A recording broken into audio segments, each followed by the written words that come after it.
Good evening, nurse. I'm Dr. Jonathan Reed, the new surgeon here at the Pembroke. Dr. Swansea has already told us about you, sir. I'm Nurse Gwyneth Brannigan. Welcome to the Pembroke Hospital. Did he really? It's a good thing I wasn't hoping to keep a low profile. All members of staff have already read about your new blood transfusion technique. Dr. Swansea made sure of that. I see. Well, I'm a little surprised, but I suppose I'll just have to deal with this unexpected notoriety. You must know, blood transfusions are Dr. Swansea's primary subject of research. He is convinced it is the future.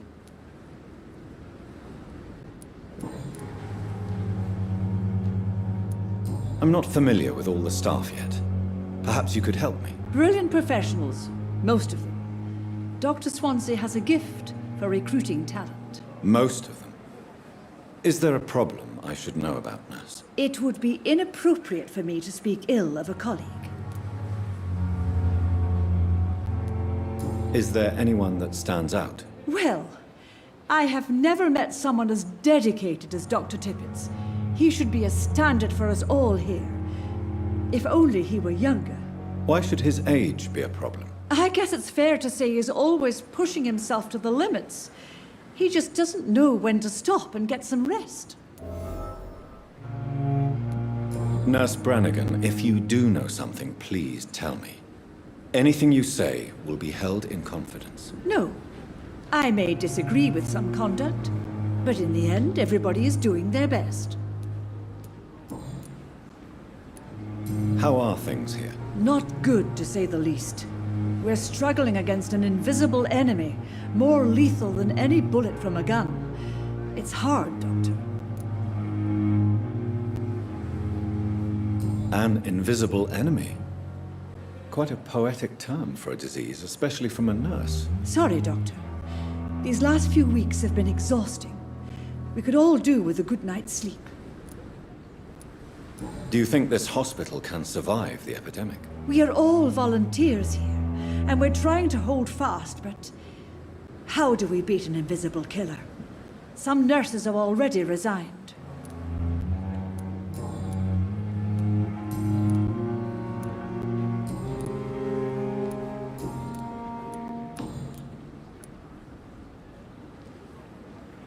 Why does Dr. Tippett claim you're the main reason he keeps working, despite his fatigue? If it wasn't for him, I probably would have left the Pembroke years ago.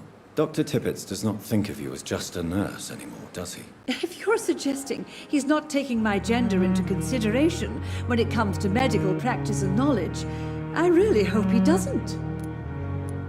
Tell me what Dr. Tippett did. I know his mistake caused a patient's death. If I had not covered up his error, Dr. Tippett would have been fired from this hospital. I could not let that happen. You can't allow your emotions to dictate your conduct concerning patients, Nurse Brannigan. Look around you, Dr. Reed. Do you really think we can afford to lose a brilliant practitioner like Dr. Tippett in our situation? I can't say I approve of what you did. But as a field surgeon, I know that some situations require you to bend the rules. I'm not proud of what I've done, but to contain the epidemic must be our priority, so we can't afford to lose Dr. Tippett.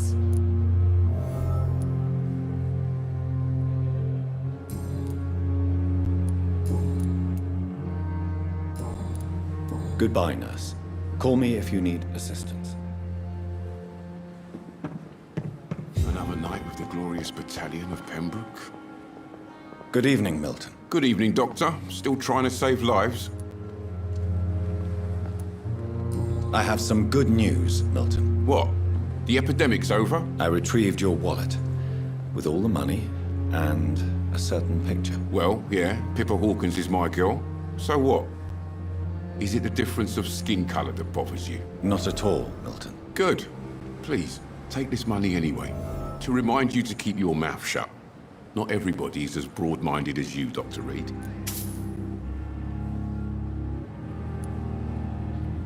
I'd like to see your goods. Wise choice, Dr. Reed. A reliable gun is what everybody needs these days.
Not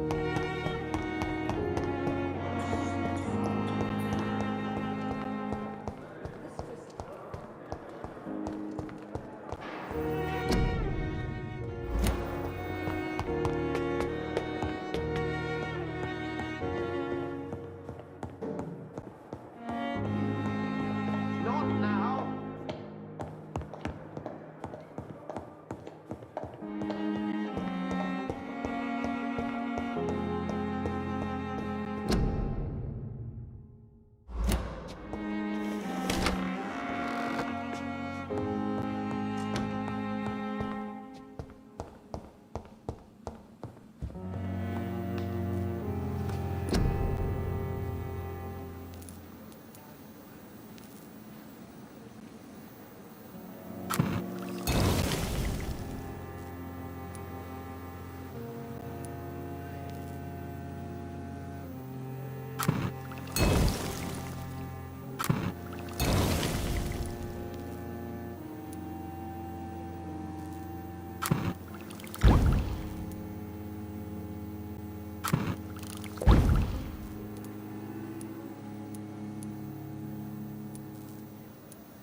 Good evening, Doctor. I believe we're going to be working together. Dr. Reed. Dr. Swansea informed us of your arrival, but I could not dare to believe we'd have such good fortune. Such an honor, sir. Thank you. And you are? I am Thoreau Strickland, Dr. Thoreau Strickland. I'm a great admirer of your work, Dr. Reed.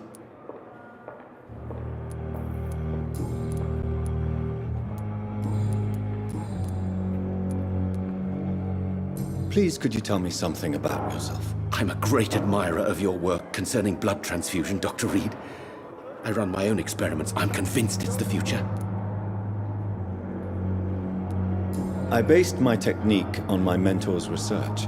He helped me perfect my method. What is yours? I'd rather not talk about it. For now, it's just theories and first approach.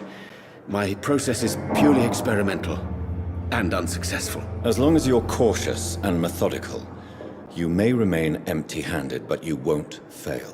You're not the first one to warn me, but I am convinced knowledge is the main weapon against the ravages of this epidemic. What made you choose to be a doctor? I'm not ashamed to admit you and your work have inspired me. I am honored to have the opportunity to work by your side. It's always a pleasure to share scientific and medical knowledge with someone eager to learn. I'll be glad to help you if I can. This epidemic may be the century's most terrible disaster, but I'm convinced that we, as doctors, are the only ones able to defeat it.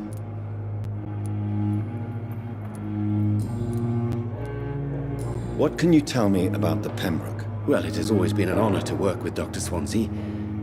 But with your arrival, I can't think of a better opportunity to learn about blood transfusion. You seem quite optimistic. It's a rare and precious attitude in these difficult times. I'm convinced that this epidemic is a test of endurance and dedication for us men of science. Questions remain about our capacity to resolve the situation. True, true. Last summer, during the first wave of the epidemic, I used to joke with Milton about the extra work. We're not smiling now. Do you need help with anything in particular? Well, yes, maybe. I'm waiting for a batch of products I ordered for my personal research, yet my supplier seems to have vanished. Do you want me to play the errand boy for you? Oh no, Dr. Reed. But if you went personally to his shop, what with your reputation and all, he wouldn't dare to refuse the products I need. I see. Well, give me the address, for I may pass by if I have time.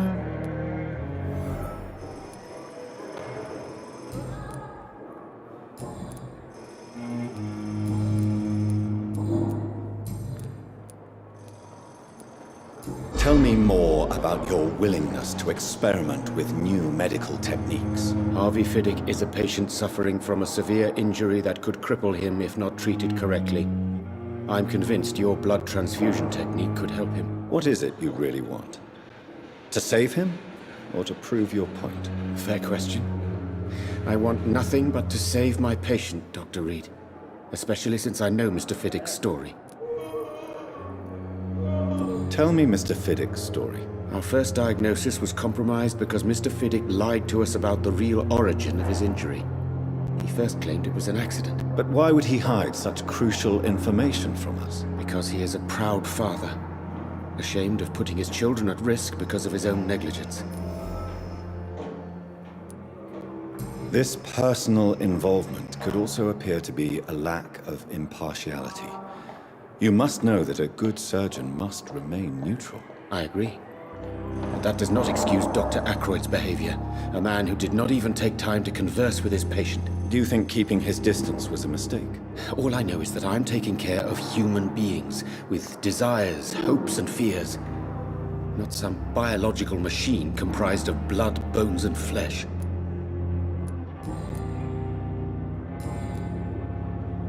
Goodbye, Dr. Strickland.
blundering idiot.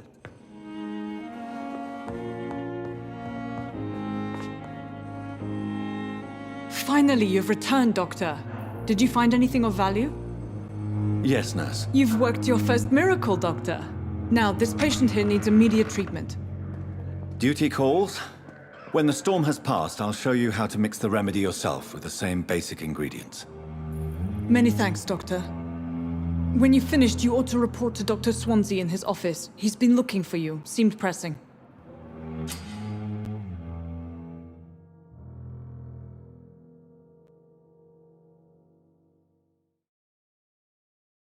I will not let you down, my boy.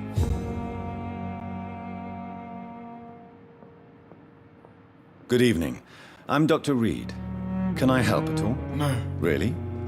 Why are you here, then? I don't want to talk. My throat hurts too much. I suppose that this pain is the reason you're here. Is someone taking care of you? Yes. And no. Could you at least tell me your name, sir? Mortimer.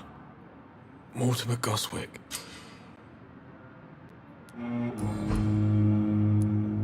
Tell me about yourself, Mr. Goswick. I don't want to talk, Doctor. How painful is your throat, Mr. Goswick? So painful I'd rather not talk at all, Doctor.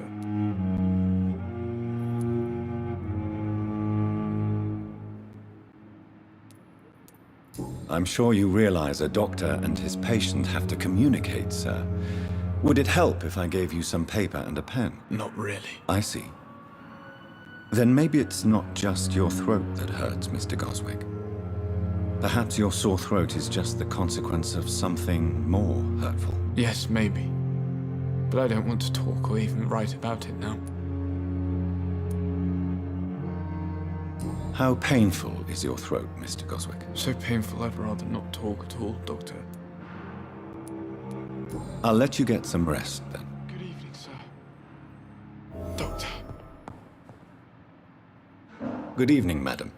Can I help you? It's my son who needs you, sir. I'm Dr. Jonathan Reed. How can I help your son? I'm Beatrice Goswick, mother of Mortimer Goswick. Could you check on him, please, Dr. Reed? I've heard much of your talents as a physician.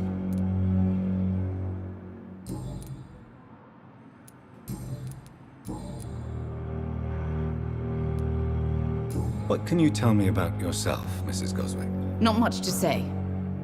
Just take care of my Mortimer and I'll cover all the expenses. That's all that matters.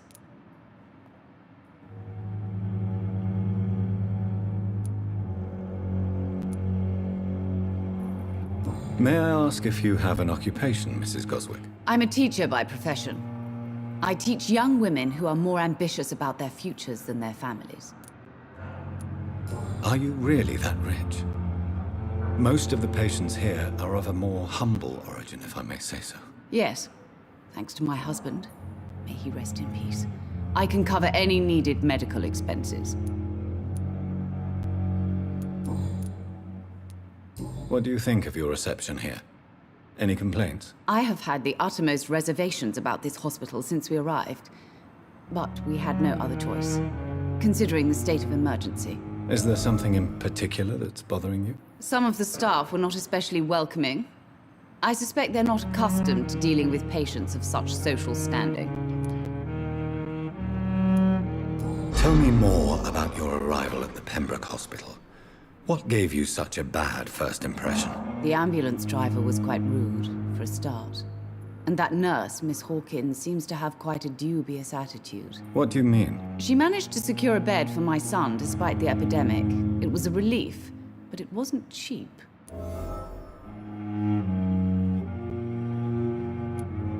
She charged you for a bed? Yes, and I paid without question, considering the urgency of the situation.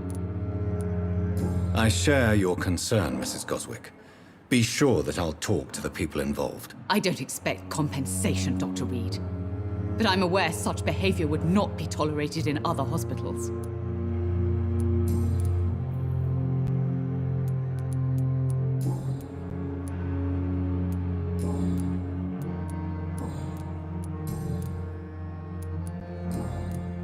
Goodbye, Mrs. Goswick. Doctor. Good evening, Mr. Goswick. How are you? I'm okay.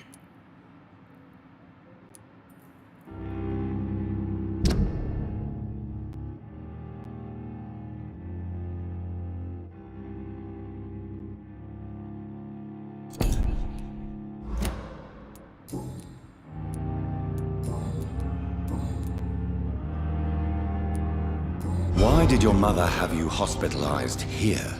She seems convinced this is a bad hospital. My mother just wants the best for me.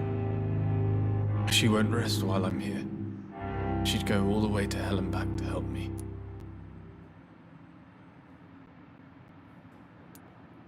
Pembroke Hospital may look unorthodox, but rest assured you're in good hands here. It's not me you have to convince, Dr. Reed. It's my mother.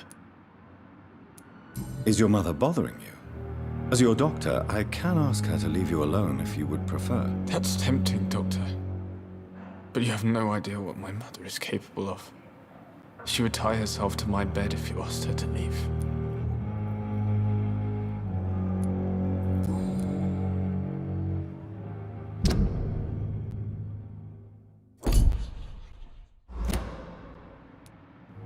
How painful is your throat, Mr. Goswick? So painful I'd rather not talk at all, Doctor. I have to go now, sir. But don't hesitate to contact me if you need any help. I'm all right. Don't waste your time with me.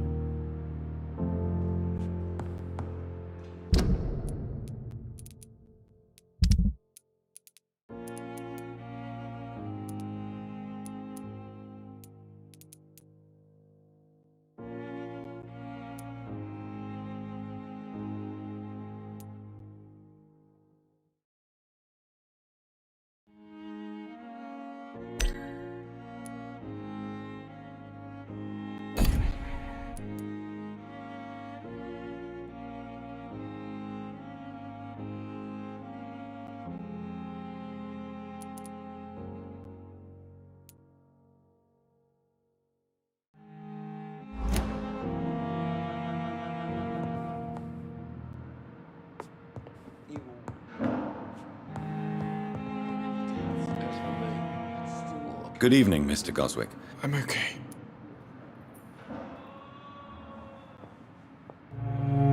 Do you need any help? I'm afraid I may, sir. I don't mean to be a burden.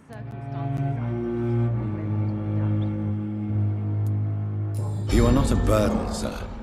Healing you is my responsibility. And you have my gratitude for that.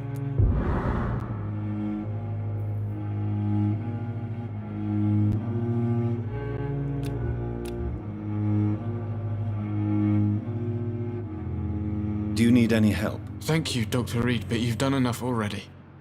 The rest is up to me now. But in the circumstances, I'm willing to give I have to go now, sir. But don't hesitate to contact me if you need any help. Good evening, sir. Doctor. Good evening, Doctor. How is my son doing?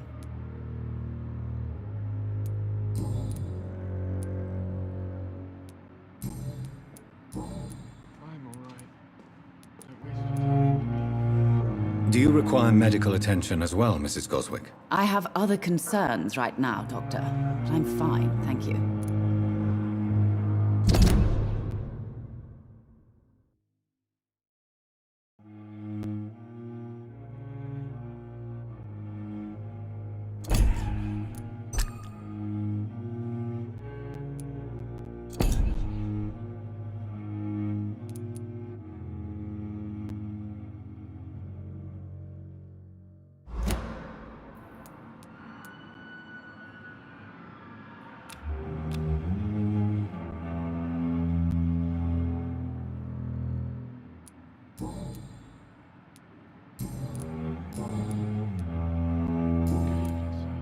Goodbye, Mrs. Goswick.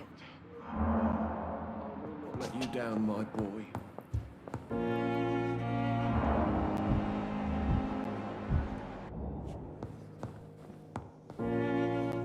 Good evening, sir.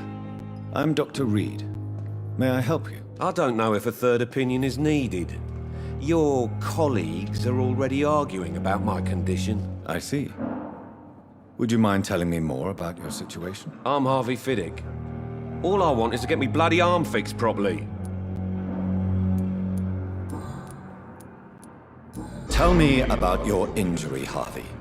Why do you feel so guilty about it? My wife died because of me.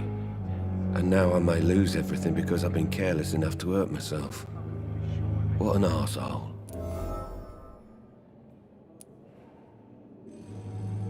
How could your job be responsible for your wife's death? I was working a double. She went out to bring me a hot meal and got caught in a German bomb raid. You can't hold yourself responsible for your injury, Mr. Fiddick. Unless you tried to hurt yourself. Of course I didn't hurt myself. But I can't work until my arm is fixed. My children need to eat, Doctor. Tell me more about the death of your wife, Harvey. 1915. I was in the army. Building workshops for the Royal Flying Corps. Helen was happy I wasn't sent to the front. What happened? The Germans sent Zeppelins to bomb the construction site, but they missed their target. My wife was bringing my dinner when the bombs fell.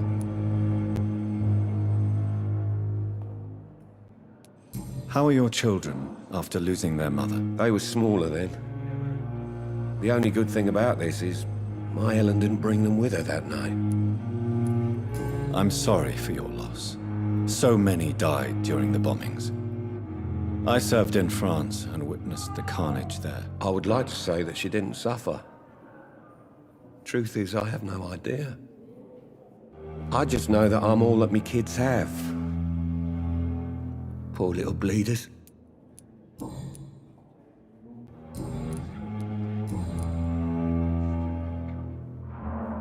Tell me about yourself, Mr. Fiddick. I'm just a regular guy waiting to get his arm fixed, so I can return to work and to my family. I was more curious about what you were doing before being hospitalized. I'm a carpenter, and a good one too. But that means I need both arms to feed my family, Dr. Reed.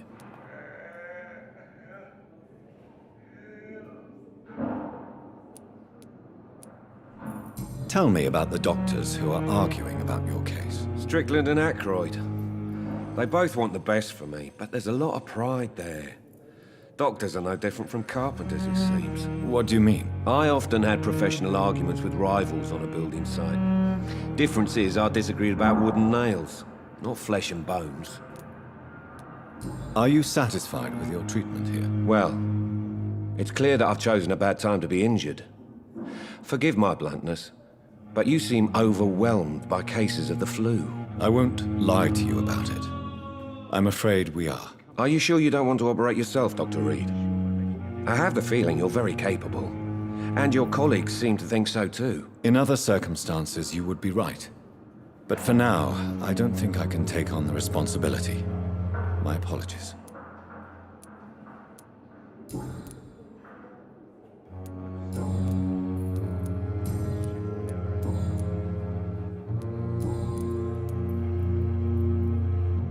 Is there anything else that's bothering you? Can I help in any way? I'm all right. Considering the state of this place, I should consider myself lucky, I guess.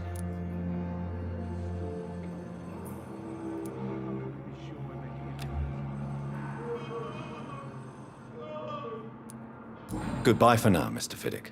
I'll see you later. My sweet girl. Reads me like a book.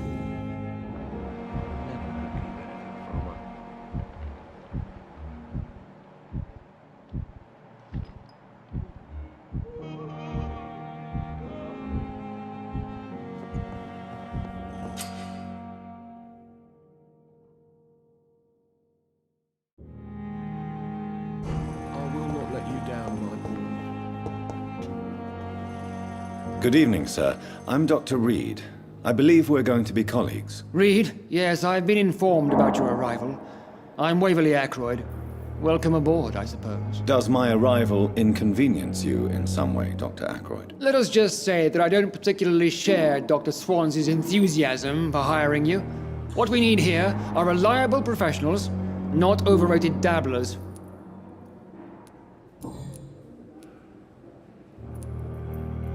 I don't know what you've heard about me, but I have already proved my value as a practitioner. I don't question your skills, Dr. Reed, but your motive. Is it money, fame, or are you truly dedicated? And what exactly is that supposed to mean? I served in the war just like you. But unlike you, I did not use the wounded to play the modern sorcerer. Be careful what you insinuate, Dr. Ackroyd. I only want you to admit you used those men to improve your theories. This is ridiculous. My blood transfusion technique saved many lives, and you know it. You see? That is exactly what I hate about people like you. You avoid this kind of accusation instead of facing reality. It seems you have bad memories of your military service. I refuse to see this industrial slaughter as scientific progress. War only reveals the worst in men. We can at least agree on something, Dr. Ackroyd.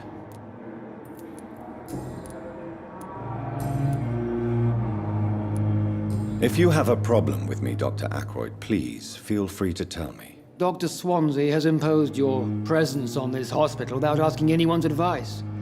The benefit of his position. But I don't agree with it. I know we've never met before, but I believe this hospital could use all the help it can get. You will agree with that, I'm sure. Oh, but I have heard about you, Dr. Reed. Of course, you can't say the same about me, since I have not wasted my time courting the press. There is no need for such animosity between us. Don't you think the epidemic is already enough to deal with? That is one point we could agree on. And that is precisely why I want to be sure that you will be of help to this hospital, instead of a burden. Since your tenure in this hospital is longer than mine, perhaps you can tell me more about this place. Let's just say I'm tired of the carelessness around me. I have always respected the skills of Dr. Swansea, but over time, his enthusiasm has become displaced. Carelessness? Exactly what are you talking about? We're here to save lives. The people who trust us are not volunteering for experimentation. They're here to be healed. I don't intend to run any radical experiments, Doctor. Even if I, as any good practitioner should, express an interest in pushing the boundaries of medical research. Modern medical methods were created through audacity and ego. But there are rules in our line of work, and they're here to protect our patients. Tell me, Waverly, what do you think of Dr. Strickland's enthusiasm for his experimental research? Strickland is playing with his patients' lives for pride and glory. Now that, sir, is unethical. Are you thinking about something in particular? Harvey Fiddick needs delicate surgery. I believe we should stick to the usual procedure. But my young colleague obviously disagrees. Why do you wish to lead this surgery? I strongly believe that Mr. Fiddick should not be butchered to test an unproven procedure. If you are going to lead this surgery, I'm trusting you to assume the consequences of your actions, whatever the result. I'm not the kind of man who runs away from his responsibilities, Dr. Reed. There is no need for you to be looking over my shoulder. And are you not afraid that your rivalry with Strickland may be blinding you? Rivalry? I guess you could call it that. But I will never be childish enough to let my personal feelings affect my judgment.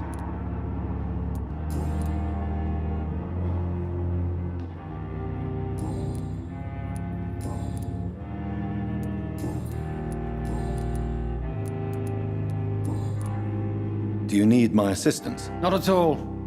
I'm sure that you are used to gaining people's trust with your impressive skills. Well, it will not be the case with me.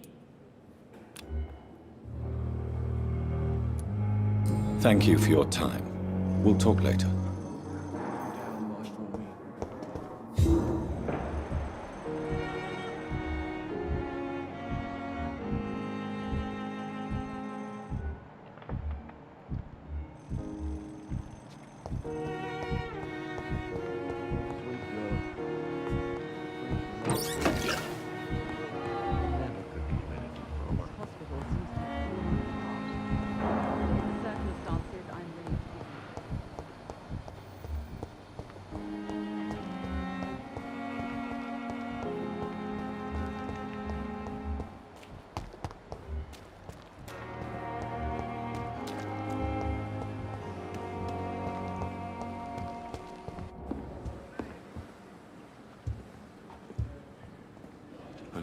with the glorious battalion of